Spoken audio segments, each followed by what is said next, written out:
In fact, raising the matter on the floor of the assembly on day one of the session, the UP Chief Minister Yogi Adityanath said that attempts had been made to hide the truth when it comes to Hindu places of worship and lives.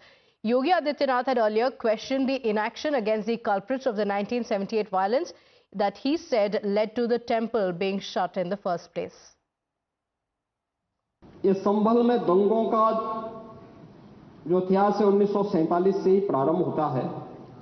1947 में एक मौत होती है, 1948 में 6 लोग मारे जाते हैं,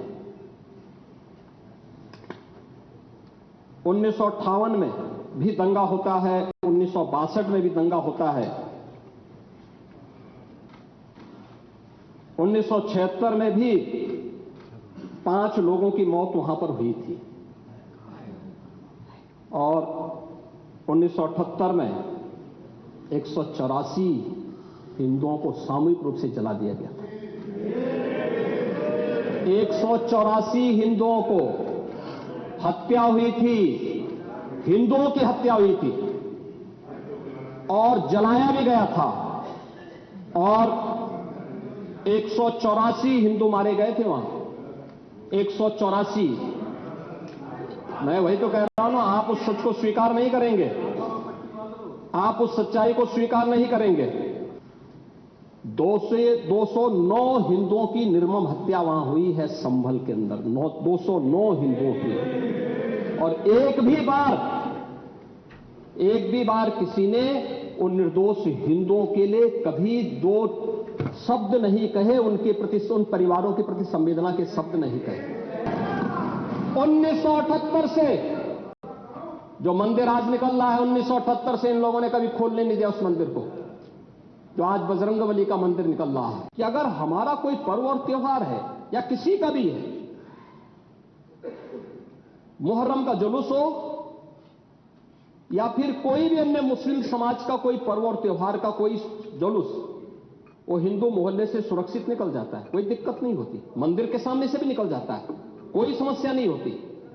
लेकिन ये समस्या केवल वहीं पे क्यों खड़ी होती है जब कोई हिंदू शोभा यात्रा किसी मस्जिद के सामने से, किसी मुस्लिम बाहुल्य क्षेत्र से निकलती है, तब क्यों तनाव पैदा हो जाता है। तभी क्यों झंडा लगाने में क्या समस्या है?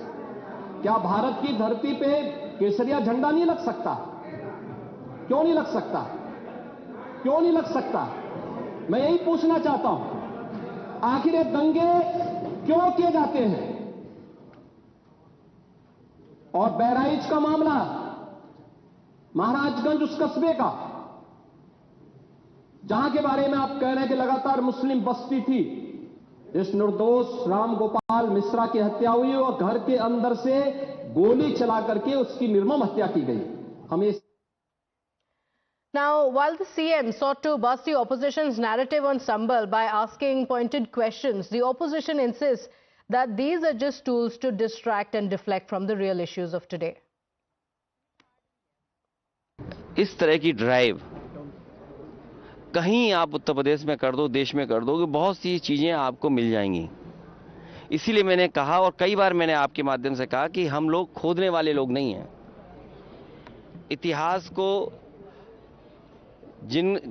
इतिहास के पन्नों में कुछ खराब चीजें नहीं खोजना चाहते हैं।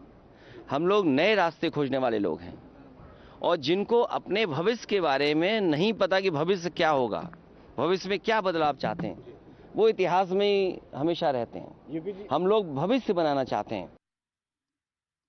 With that, let's shift our attention now to